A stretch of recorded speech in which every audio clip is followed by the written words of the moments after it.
Fala, leitores da Bíblia, como é que vocês estão? Tudo bem? Espero que estejam bem. Hoje a gente vai ler 1 Reis capítulo 19 e 20. Vamos ler também Provérbios capítulo 13. Está bem? Vamos orar. Senhor nosso Deus, pedimos tua bênção, pedimos tua ajuda na leitura que vamos fazer da tua palavra. Cumpre na nossa vida o propósito que o Senhor teve quando inspirou os homens servos do Senhor para escrever, registrar essas histórias, Pai. Aplica na nossa vida, Deus, o teu propósito através desse texto. Pedimos em nome de Jesus. Amém. Vamos então à leitura de 1 Reis, capítulo 19. Acabe contou a Jezabel tudo o que Elias havia feito e como havia matado todos os profetas à espada. Então Jezabel mandou um mensageiro a Elias para dizer-lhe: que os deuses me castiguem se amanhã a estas horas eu não tiver feito com a sua vida o mesmo que você fez com a vida de cada um deles. Essa mulher era terrível. Ela era realmente dominadora, extremamente perigosa. Então ela manda um recado para Elias. Elias ficou, obviamente, com medo. E o que a gente faz quando a gente tem medo? A gente foge. Então, Elias ficou com medo, levantou-se e, para salvar a sua vida, se foi e chegou a Berseba, que pertence a Judá. E ali ele deixou o seu servo. Ele mesmo, porém, foi para o deserto, caminhando um dia inteiro. Por fim, sentou-se debaixo de um zimbro. Sentiu vontade de morrer. Olha só a que ponto chegou as emoções de Elias, um homem de Deus poderosíssimo que viu coisas incríveis da parte de Deus, viu o fogo literalmente cair do céu e mesmo assim, olha só, ele se sente vontade de morrer e orou: Basta, Senhor, tira a minha vida porque eu não sou melhor do que os meus pais. Ele então se deitou e dormiu debaixo de um zimbro e eis que um anjo tocou nele e lhe disse: Levante-se e coma. E Elias olhou e viu perto da sua cabeça um pão assado sobre pedras em brasa e um jarro de água. Comeu, bebeu e tornou a dormir. E o anjo do Senhor voltou, tocou nele e lhe disse: Levante-se e coma, porque a viagem será longa. Então Elias se levantou, comeu e bebeu. E, com a força daquela comida, caminhou 40 dias e 40 noites até Horebe, o monte de Deus. Ali entrou numa caverna, onde passou a noite, e eis que a palavra do Senhor veio a ele e lhe disse: O que você está fazendo aqui, Elias? Olha só, Deus não tinha encaminhado ele para o deserto, e Deus também não tinha dado um direcionamento claro quando o alimentou ali, quando ele ficou embaixo do zimbro, né? Então Deus pergunta: O que você está fazendo aqui, Elias?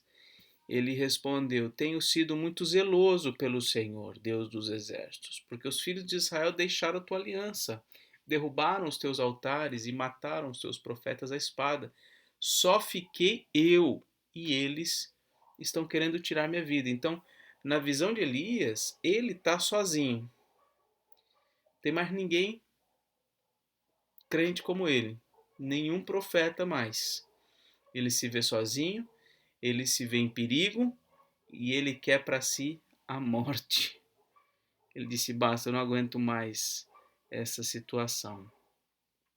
Então foi-lhe dito: Saia daí e fique diante do Senhor no monte. E eis que o Senhor estava passando, e um grande e forte vento fendia os montes e quebrava as rochas diante do Senhor. Mas o Senhor não estava no vento. Depois do vento houve um terremoto. E veja, ele estava ali assistindo tudo isso, mas o Senhor não estava no terremoto.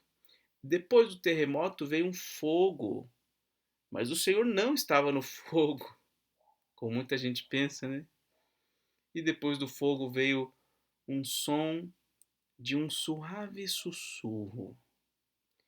E quando Elias ouviu isso, cobriu o rosto e o manto, e saindo pôs-se à entrada da caverna. E eis que veio uma voz e lhe disse: o que você está fazendo aqui, Elias? E ele respondeu de novo: Tenho sido muito zeloso pelo Senhor, Deus dos exércitos, porque os filhos de Israel deixaram tua aliança, derrubaram os teus altares, mataram os teus profetas à espada, só fiquei eu, e eles estão querendo tirar minha vida. Então o Senhor disse a Elias: Vá e volte ao seu caminho para o deserto de Damasco. Chegando lá, unja Azael como rei de onde? Da Síria. Unja também Jeú, filho de Ninsi, como rei de Israel. E unja Eliseu, filho de Safate, de Abel-Meolá, como profeta em seu lugar. Quem escapar à espada de Azael, Jeú matará. Quem escapar à espada de Jeú, Eliseu matará. Também conservei, olha só o que ele diz para Elias, também conservei 7.000 todos os joelhos que não se dobraram a Baal e toda boca que não o beijou. Também conservei em Israel 7.000. Quer dizer, você não está sozinho, não. Ô Elias, você não está sozinho. Você é um cara importante para mim. Eu uso você para cumprir a minha vontade. Tanto é que eu estou encaminhando você para ungir o rei da Síria, que não tem nada a ver com Israel. Tem nada a ver com o povo de Deus, mas vê como Deus é Senhor de tudo. Deus é o Rei dos Reis, é o Senhor dos Senhores. Deus governa sobre todas as nações. Então, naquele momento, ele fala: Olha, vai lá e unge o Azael como rei da Síria. Vai e unge Jeú como rei de Israel, o reino do norte. Ele vai governar no lugar de Acabe e também providencia um sucessor. Vai ser Eliseu. Então você é um cara importante, Elias. Eu estou usando você poderosamente aqui. Mas lembre-se, você não está sozinho, não. Deus tem o seu povo, mesmo quando parece que a gente está sozinho. Às vezes parece que a igreja está enfraquecida, às vezes parece que a igreja não está cumprindo o seu papel, mas Deus preserva os seus. Mesmo quando a igreja é atacada, mesmo quando há perseguições ferrenhas, o Senhor preserva o seu povo. E se tem uma coisa que a gente pode ter absoluta certeza, que a igreja do Senhor jamais será exterminada. Jamais. A tentativa dos inimigos é grande em calar a igreja, em diminuir a influência da igreja, mas podem fazer o que quiserem. O povo de Deus continuará sendo sustentado por Deus, independentemente da vontade dos homens e dos ataques que possam fazer. Elias saiu dali e encontrou Eliseu, filho de Safate, que estava lavrando com 12 juntas de bois diante dele. Ele estava com a 12ª junta. Elias passou por ele e lançou seu manto sobre ele. Então Eliseu deixou os bois, correu atrás de Elias e disse: Deixe-me beijar o meu pai e a minha mãe, e então eu o seguirei. E Elias respondeu: Vá e volte, pois você já sabe o que fiz com você. Eliseu voltou para trás, pegou a junta de bois e os sacrificou. E com os equipamentos dos bois cozinhou a carne e a deu ao povo, e eles comeram. Ele se levantou, seguiu Elias e o servia. Essa prática, né, de estender o manto, isso aí o pessoal tenta replicar essas coisas, né, como se estivesse transferindo a unção sobre outras pessoas, né, uma bobagem sem tamanho. Não há nenhuma ordem de Deus para que seja feito isso, e o que aconteceu aqui é irreproduzível, não dá para reproduzir de outra maneira, né? Bom, então Eliseu abandonou tudo e começou a seguir Elias. Capítulo 20. Ben-Hadad, rei da Síria, reuniu todo o seu exército. Estavam com ele 32 reis com seus cavalos e carros de guerra. Ele subiu, cercou Samaria e lutou contra ela. Enviou mensageiros à cidade, a Acabe, rei de Israel, que lhe disseram: Assim diz Ben-Hadad: a sua prata e o seu ouro são meus.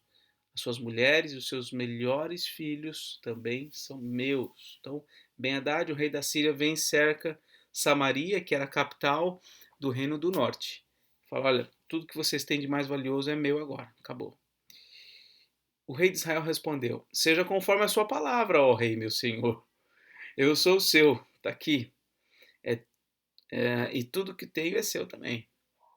Os mensageiros voltaram a Acabe e disseram, assim diz Ben-Hadad, quando enviei mensageiros que dissessem, a sua prata, o seu ouro, as suas mulheres e os seus filhos são meus, era para que você os entregasse a mim. Se amanhã a estas horas eu tiver de enviar os meus servos até você, eles vasculharão seu palácio e as casas dos seus oficiais e meterão as mãos em tudo que você tem de precioso e o levarão. Então o rei de Israel chamou todos os anciãos da sua terra e lhes disse, como vocês podem notar e ver, este homem procura o mal. Mandou exigir as minhas mulheres, os meus filhos e a minha prata e o meu ouro. Eu não os neguei a ele.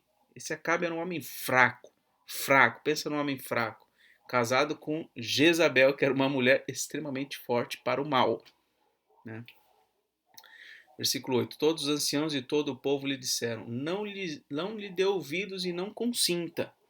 Então Acabe disse aos mensageiros de Ben-Hadad, digam ao rei, meu senhor, farei tudo o que você pediu a este seu servo na primeira vez, porém, não posso fazer o que você está pedindo agora. Os mensageiros se foram e deram esta resposta. Ben-Hadad tornou a enviar mensageiros, dizendo, que os deuses me castiguem se o pó de Samaria bastar para encher as mãos de todo o povo que me segue. Porém o rei de Israel respondeu, digam ao rei Ben-Hadad, quem se veste para a batalha não deve se gabar como aquele que está se despindo depois da batalha. Quer dizer, o Acabe está dizendo para Ben-Hadad, você está cantando vitória antes de lutar? Não faz isso não. Olha um traço aqui de coragem em Acabe. Bem, versículo 12. Ben-Hadad ouviu esta resposta quando ele e os outros reis estavam bebendo nas tendas. Então ele disse aos seus servos, preparem-se para atacar. E eles se prepararam para atacar a cidade. Eis que um profeta foi até Acabe, rei de Israel, e lhe disse, assim diz o Senhor, você viu toda esta grande multidão? Eis que hoje a entregarei nas suas mãos, e você saberá que eu sou o Senhor. Acabe perguntou, por meio de quem se dará isto? Ele respondeu, assim diz o Senhor, pelos servos dos chefes das províncias. E Acabe perguntou, quem começará a batalha?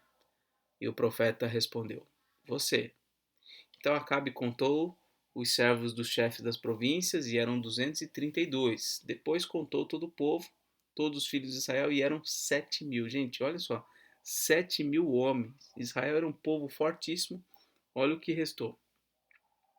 Saíram ao meio-dia, Ben-Hadad, saíram ao meio-dia. Ben-Hadad, porém, estava bebendo e embriagando-se nas tendas, ele e os reis, e 32 reis que o ajudavam. Saíram primeiro os servos do chefe das províncias, e Ben-Hadad mandou os observadores que lhe deram avisos, dizendo, uns homens estão saindo de Samaria. Ele disse, se vieram tratar de paz, prendam-nos vivos, se vierem lutar, prendam-nos vivos também. Os servos dos chefes das províncias e o exército que os seguia saíram da cidade, e cada um matou o homem contra quem lutava. Os sírios fugiram, e Israel os perseguiu. Porém Ben-Hadad, rei da Síria, escapou a cavalo com alguns cavaleiros. O rei de Israel saiu e destroçou os cavalos e os carros de guerra dos sírios, impondo-lhes grande derrota. Quando o profeta foi até o rei de Israel, ele disse, vá, seja forte, considere e veja o que vai fazer, porque daqui a um ano o rei da Síria voltará a atacar. Então, o profeta disse isso para Acabe. Os servos do rei da Síria lhe disseram, os deuses deles são deuses dos montes, e por isso eles foram mais fortes do que nós. Mas vamos lutar contra eles na planície, e por certo seremos mais fortes do que eles. Portanto, faça o seguinte, Tire os reis, cada um do seu lugar, substitua-os por capitães e forme outro exército igual em número ao que você perdeu, com outros tantos cavalos e outros tantos carros de guerra. E vamos lutar contra eles na planície, por certo seremos mais fortes do que eles. O rei deu ouvidos ao que disseram e assim o fez. Decorrido um ano, Ben-Hadad convocou os sírios e subiu a Afeca para lutar contra Israel. Também os filhos de Israel foram reunidos para a batalha. Eles foram providos de mantimentos e marcharam contra os sírios. Os filhos de Israel acamparam de frente para eles, como dois pequenos rebanhos de cabras, mas os sírios enchiam a terra. Um homem de Deus se aproximou e foi falar com o rei de Israel. Assim diz o Senhor: porque os sírios disseram que o Senhor é Deus dos montes e não dos vales, entregarei toda essa grande multidão nas tuas mãos, e assim vocês saberão que eu sou o Senhor. 7 dias. Só um detalhe aqui, né? Por que Deus está dando vitórias para Israel, sendo que Israel estava naquela condição tão triste? Não era por causa de Israel, por causa da obediência de Israel, mas por causa da gravidade dos pecados da Síria. Vamos lembrar aquilo que já foi dito anteriormente, né? Deus usa nações para julgar outras nações, mesmo que estas nações usadas por Deus sejam, por sua vez, também pecadoras e também haverão de ser julgadas por Deus em algum momento, de alguma forma, tá? Então, Israel está sendo usado por Deus aqui para trazer juízo sobre a Síria. Eis que temos ouvido, então os servos lhe disseram, eis que temos ouvido que os reis da casa de Israel são reis clementes. Por isso, ponhamos panos de saco sobre os lombos e cordas ao redor da cabeça e vamos até o rei de Israel, pode ser que ele lhe poupe a vida. Então, olha, os servos lá do Ben-Hadad, olha, parece que o povo de Israel é um povo misericordioso, então vamos se aproveitar disso, né? Pode ser que eles tenham misericórdia. Então se cingiram com pano de saco pelos lombos, puseram cordas ao redor da cabeça e foram falar com o rei de Israel e disseram: o seu servo Ben-Hadad manda dizer: poupe minha vida.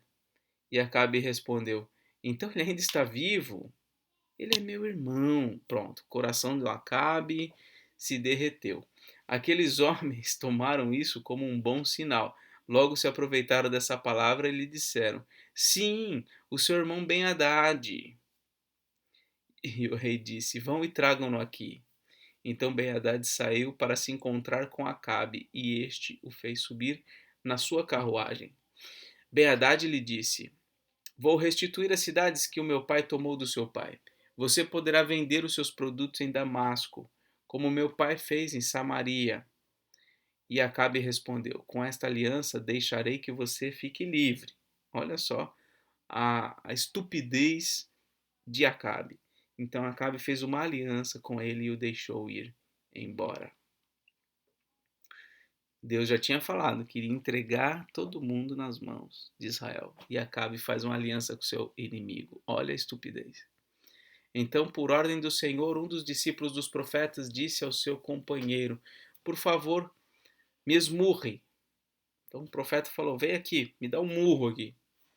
Mas o homem se recusou a fazê-lo, e por isso o discípulo dos profetas lhe disse: visto que você não obedeceu à voz do Senhor, eis que tão logo você se afastar de mim, um leão matará. Quando ele se afastou, um leão o encontrou e o matou. Então o profeta encontrou outro homem e lhe disse: por favor, me esmurre. E ele o esmurrou e o feriu. Então o profeta partiu e ficou esperando o rei no caminho. Disfarçado com uma venda sobre os olhos, quando o rei ia passando, o profeta gritou: este seu servo estava saindo do meio da batalha quando um companheiro se voltou e me trouxe um homem, dizendo: vigie este homem. Se ele escapar, será a sua vida pela vida dele, ou você pagará 34 quilos de prata. Enquanto este seu servo estava ocupado daqui e ali, o homem se foi. O rei de Israel respondeu: esta é a sua sentença, você mesmo a pronunciou. Então o homem fez uma pegadinha. Aliás, tem várias dessas na Bíblia, né? Ele fez uma pegadinha. ele estava forjando uma situação para mostrar o erro de Acabe. Então ele falou, olha, foi colocado sobre minha responsabilidade, mas o homem que eu estava cuidando fugiu. E aí Acabe falou, pronto, você se lascou, problema seu. Versículo 41. Então ele se apressou e tirou a venda dos olhos, e o rei de Israel reconheceu que era um dos profetas. E o profeta disse ao rei, assim diz o Senhor, porque você soltou o homem que eu havia condenado, será a sua vida pela vida dele, e o seu povo pelo povo dele.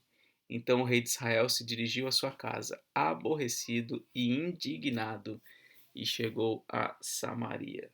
Acabe era assim que nem Saul, né, fazia coisas muito estúpidas. E, bom, depois a gente vai continuar a ler a respeito dessa história. Vamos ler também Provérbios, capítulo 13. O filho sábio ouve a instrução do pai, mas o zombador não dá ouvidos à repreensão.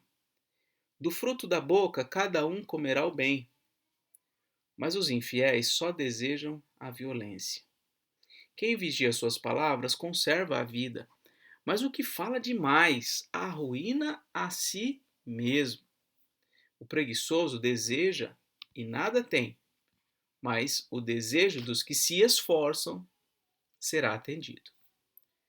O justo odeia a mentira, mas o ímpio traz vergonha e desonra. A justiça guarda o que anda com integridade, mas a maldade subverte o pecador. Uns se dizem ricos sem terem nada, outros se dizem pobres tendo muita riqueza.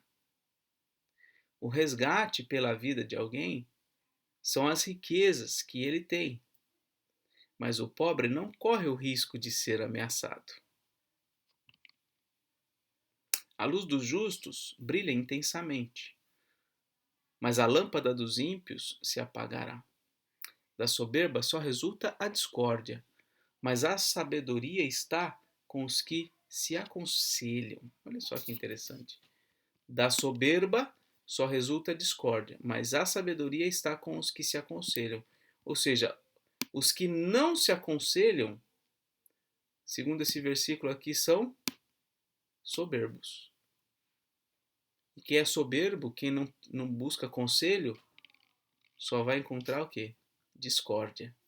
Mas aquele que busca conselho, então ele tem sabedoria e, obviamente, então vai encontrar reconciliação, pacificação e assim por diante.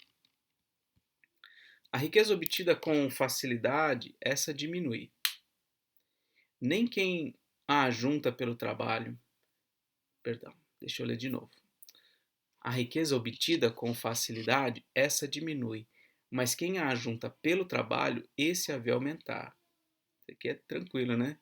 Aquele que consegue as coisas com muita facilidade, eles não aprendem a administrar, não aprendem a cuidar daquilo pelo que não trabalhou.